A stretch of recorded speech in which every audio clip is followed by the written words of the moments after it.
While hunting is the focus for fall, there is some good news from the latest North Dakota Fisheries Survey.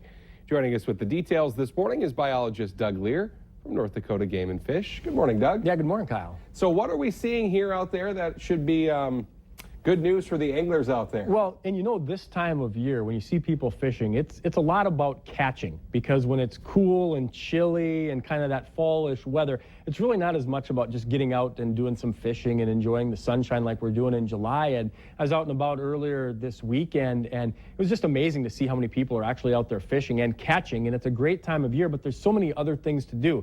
So many things from duck hunting and pheasant hunting, and you don't realize that there's some great fishing to be had. And our fisheries biologists have been doing their fall surveys and proving exactly what we're saying, is that across the state we have over 400 different lakes and reservoirs. So it's really hard to tell you how Castleton Reservoir is doing or Lake Ashtabula, but we've really got a lot of positive momentum going into, I hate to say it, ice fishing, or maybe let's call it like winter fishing or hard water That's fishing. better, yeah. But our surveys continue to show that we're really kind of living in the good old days for fishing. Lake Sakakawea, if you want to pull one out, the fourth highest sauger numbers that we've had in a long, long time. The smelt population in Lake Sakakawea doing very well. That's a prime forage fish for our walleyes. Further down the system, Lake Oahe, gizzard shad doing very well, providing that nutrients that the walleye fish really depend on.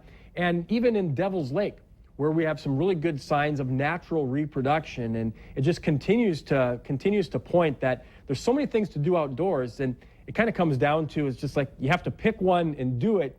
You might not be able to do everything, and fall fishing is definitely an option, Kyle. And good news, as you said, going into the hard water season, or even if you put the pole away and don't break it out until next spring again, good news. Yeah, no, absolutely. It's definitely good news. We get one of those nice fall days, get out and maybe wet a line as well. Sounds good. All right, Doug Lear from North Dakota Game and Fish. Thanks, Doug. You're welcome.